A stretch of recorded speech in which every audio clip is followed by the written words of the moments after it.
Hello, believers, non-believers, and everyone in between. You're listening to Stories with Sapphire. I am Sapphire Sandalo. Now get cozy and open your mind because it's story time.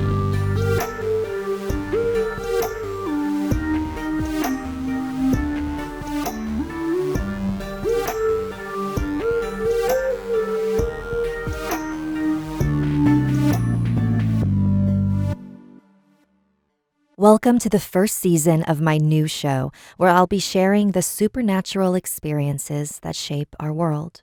If after the show you feel compelled to share a story or need paranormal advice, send an email to storieswithsapphire@gmail.com. This is an independently run podcast. If you like what you hear and would like to support the show, consider becoming a patron. Visit patreon.com/storieswithsapphire to see the different tiers and perks, such as a tarot reading from me. I've read countless stories and spoken with a lot of people about the supernatural experiences they've had. And just when I think I've heard it all, I am always pleasantly thrilled when a story comes along that surprises me. It reminds me that I am still capable of getting the chills. That's what today's episode is about. People who have witnessed something that is difficult to categorize. Unexplainable things that you may or may not have heard of that are possibly not of our world.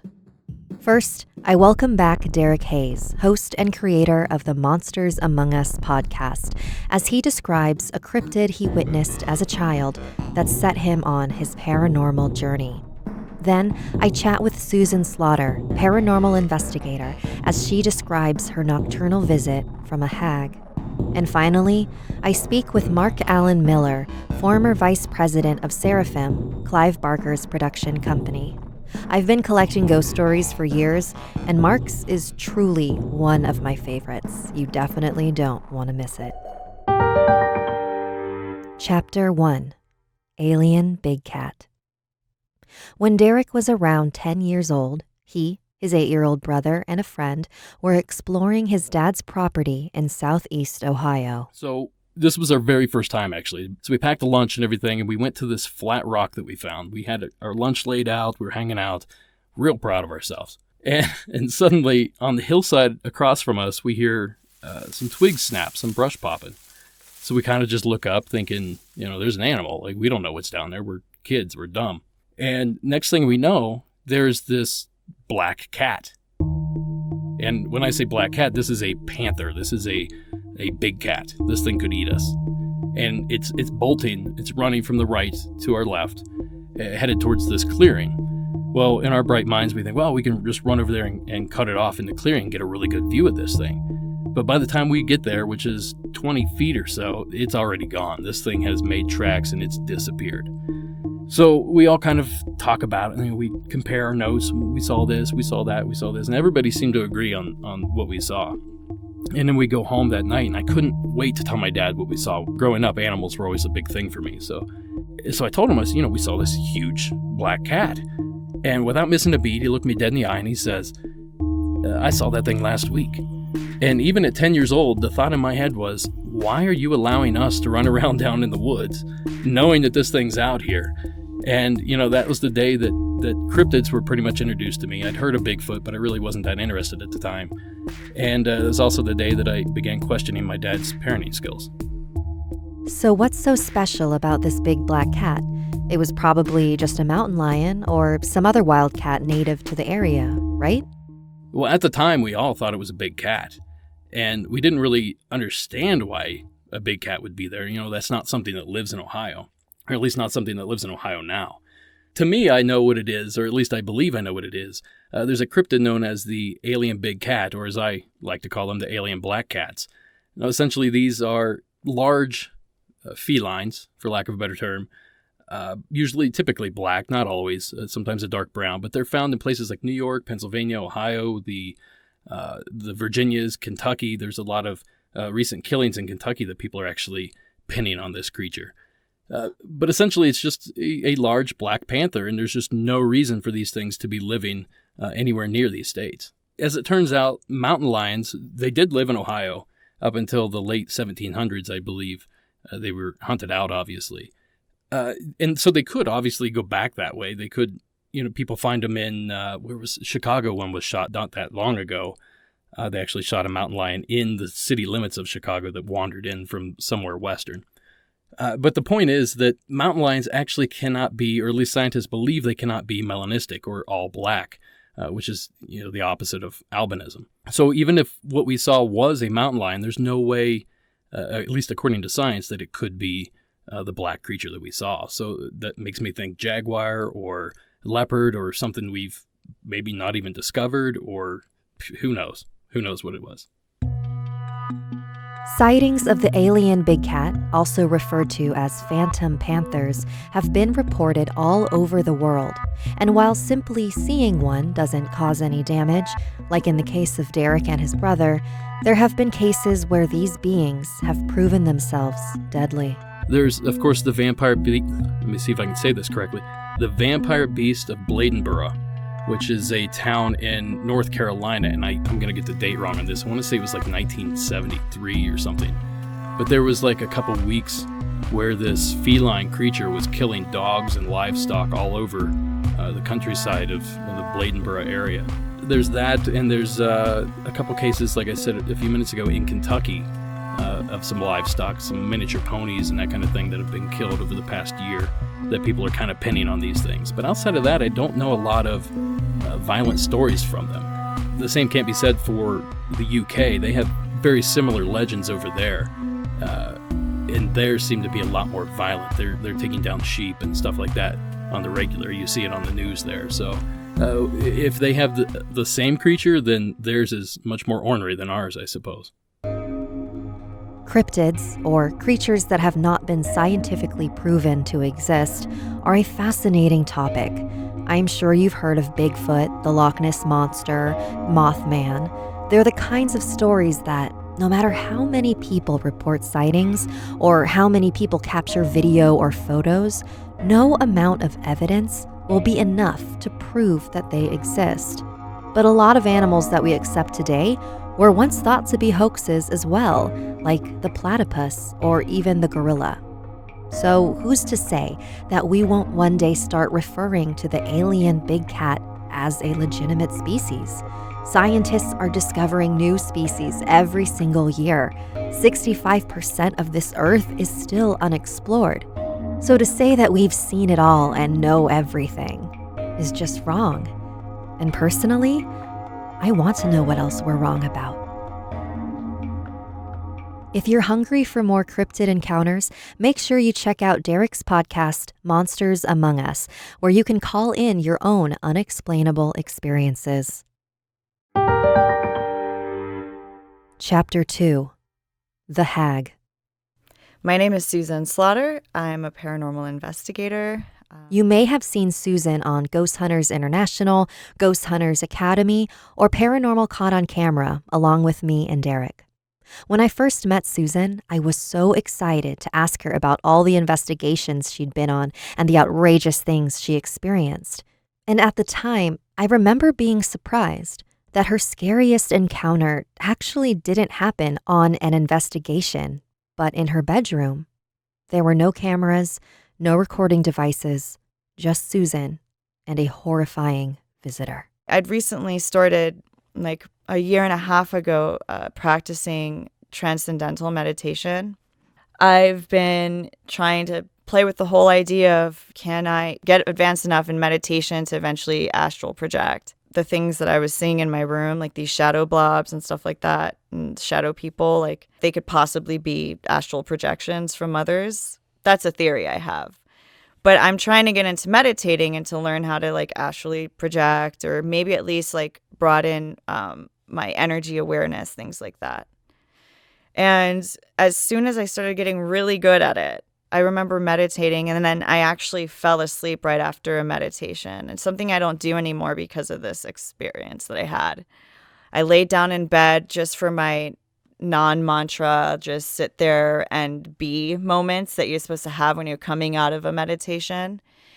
And I dozed off to sleep in that moment, like in that time frame. And I woke up to this feeling of pure terror. I don't understand. It was just like deep in my chest.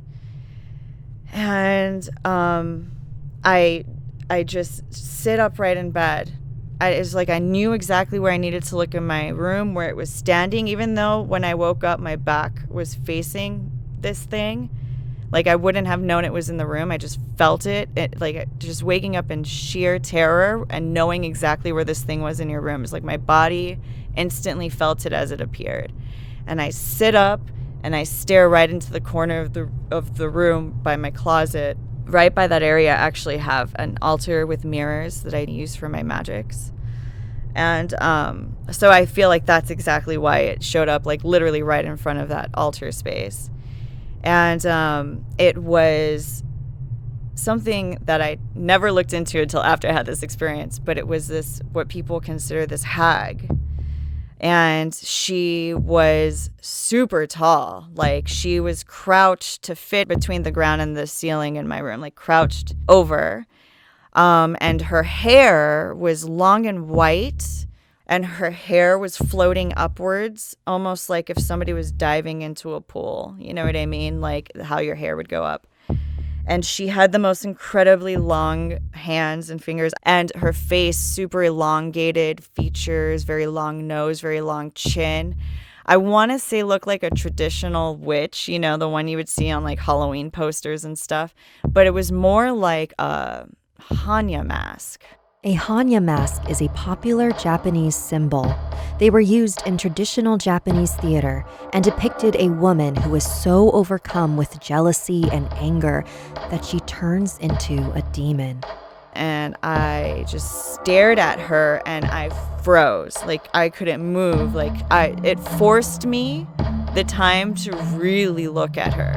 The thing I wanted to point out was that she instilled this fear reaction in me. Like, I had no control over it. Like, if I've come across as like this on investigations, like when I see an anomaly forming or happening, I don't get that sense of fear. You know, I've been able to observe and document phenomena and be more fascinated and just like excited by it. When I came across this, it was something that she was able to manipulate within me. Like, I had no control over. So I think I might have forgotten that maybe I'm that type of individual when I was younger, when I was more sensitive, when as a child or an adolescent, I used to see things a lot more. And now that as a paranormal investigator, I'm always kind of forced to be the critical eye, to be like the science-minded one. Even though I have my own spiritual beliefs, I still have to be very analytical. I guess the point I was making is that as I started meditating and changing my mind back, reverting back to being a more sensitive person and being more aware person, your energy output when you start doing things like that can attract a lot of psychic attacks of energies that would feed off of that light or vibration. And they can feel you because that's kind of within their realm of possibility in whatever dimension they live in, you know? So maybe when I was meditating, I put this big beacon output and it attracted this type of entity. Once I really started honing in on her and like observing her, when she felt observed is when she started to dissipate. That was kind of, I noticed the more that I was like, oh, I see you now. I see you now. I had this mentality, like, I'm looking at you. I'm looking at you. Because that fear eventually turned into like, what the hell am I looking at? And then my analytical mind comes in. Notice everything. Notice everything. Notice every little aspect about this being. Like, when are you going to see this again? Like, when has this ever happened to you before? The whole reason why that happened, I don't think it was a message she was trying to convey. It was something I had to learn. When you start raising your vibration and you start working on a metaphysical level, like in a spiritual level with energy within yourself, it will attract great things. It could attract wonderful high vibrational things to your world, and like you can manifest whatever your heart desires through that. Or it could also attract like psychic parasites and things like that that want to feed off of that. in order for her to feed off me that energy, she had to get me at a vulnerable state, and she had to instill, I keep saying she because she came off as feminine, but it was literally like there was a vibe off of her of like the worst aspect of feminine energy. I don't know if that would make any sense. Like the most off-putting, the anti-goddess type vibe. That's the best way I could put it. It threw me down a rabbit hole after I saw this. I knew distinctly like what her face reminded me of, and I started looking up Japanese or Chinese or any like type of like East Asian demon entity or dark force, and the only thing that came up was like the hag.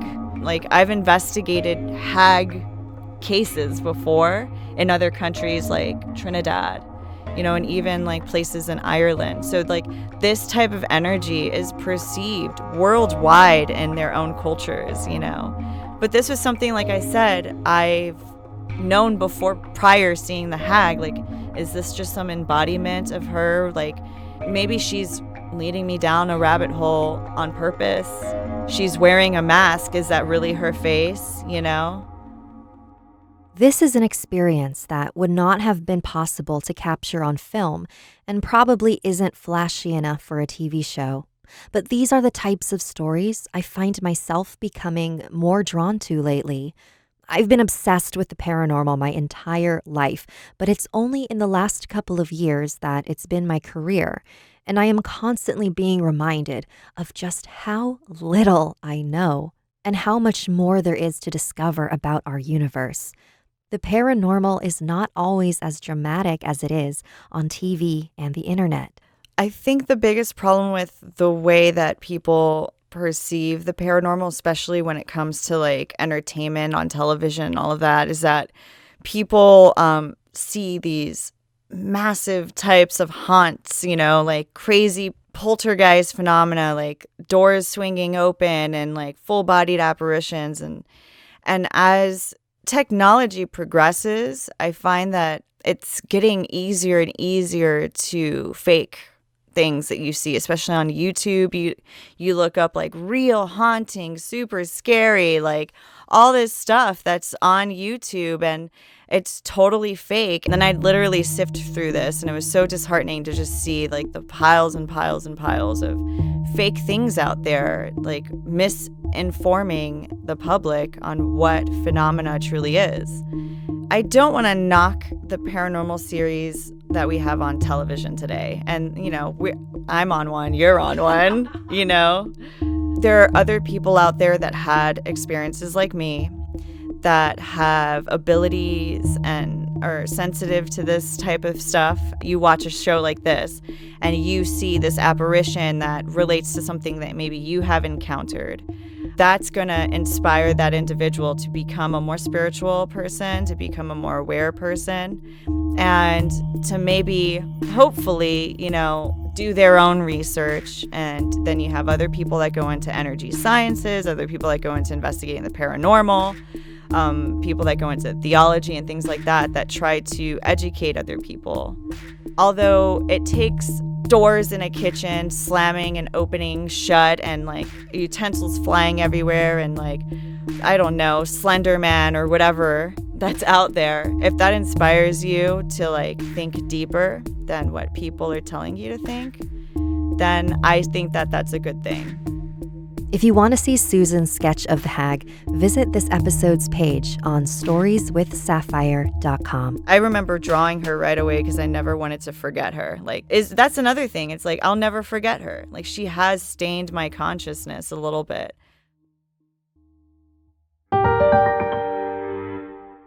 Chapter 3. The Man with Features Crawling on His Face. I am Mark Allen Miller, and I'm from Whittier, California. Mark used to work for famed horror writer and artist Clive Barker. So this is maybe 10, 11 years ago then, and I was new to the company. I had just started working for Clive. Clive operated out of his sprawling mansion in Los Angeles, a home that was inspiration to numerous books and paintings. He lives in this enormous 3-story, 3-wing mansion in Beverly Hills that was one of the first houses built on the hill. All these insane things happened there when it was first built. He wrote a book about it called Cold Heart Canyon, and the book was based on his experiences living in this house, which he felt was very charged with all manner of inexplicable activity. Mark was alone in the mansion while Clive was in Europe on a book tour. He was in the writing room, an enormous den with a large table. The size of a yacht. Clive wanted this table to be sanded and refurbished to remove years of wear and tear. So I oversaw, the painters coming in. I made sure everything was okay, that the dogs were put away at night, all this stuff. And I was, alone in this gigantic, quote unquote, haunted house, for 3 weeks. I'm sitting at my desk one afternoon and answering emails, answering phone calls and the like, when the painter tells me he's done. He wants me to take a look at the table to make sure everything is to the specifications. I go next door. I see the table, and everything's been... The entire room is covered with plastic tarps because he's been sandblasting this table, and there's sawdust everywhere. The entire room is covered in sawdust. The floor, the lamps, the dressers, literally wall-to-wall sawdust because of this gigantic table. And I'm crossing the room, and it's, almost a football field long. I'm crossing this room. It's this Game of Thrones style table, And behind me I can see I'm leaving, footprints in the sawdust and stuff like that. I go to look at the table, and it looks fantastic. And it's midday, so there are no lamps on, but it's an old house, so the wiring's a little funky, which is always the go-to excuse. And he has in his room throughout, because it's such a large room, various stations of touch lamps, so that at any moment, no matter where you are, you can just reach out, touch a lamp, and turn a light on. And in my periphery, one of the touch lamps goes on, and I think, okay, well, that's funny. Faulty wiring, maybe because I walked in, I jostled a cord. I look over. As I mentioned before, the entire room completely covered in sawdust, except for 2 fingerprint depressions in the touch lamp base. And this is the other, this is the opposite end of the room. There were no footprints. It's not possible that there would be 2 fingerprint depressions in the base of this lamp without a trail leading away from that lamp. Who do you think it was? That is the perfect question for story number 4.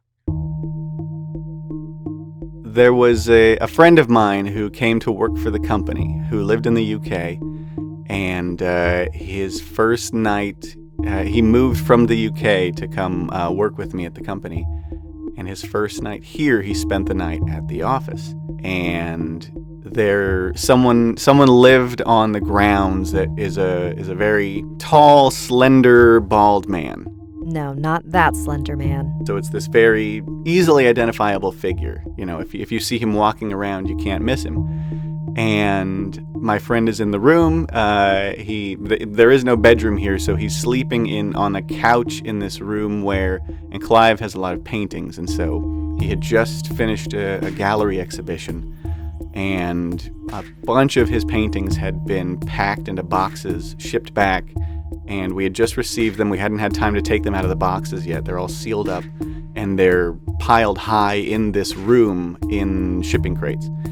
And my friend chooses this room to bed down for the night. He sleeps on the couch.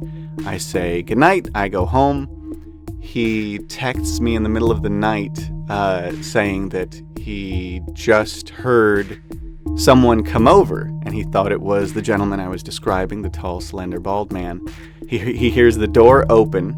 There's a click. It's a very audible. A lot of things happen when someone enters this office. It's a very identifiable process. There's this loud click. There's a bing bong, which is the alarm system, and you hear the door slam shut. It's this gigantic 1-ton oak door, and he hears all the signs that someone has entered the office and has walked down the hall and is now standing at the frame of the doorway to the room that my friend is now sleeping.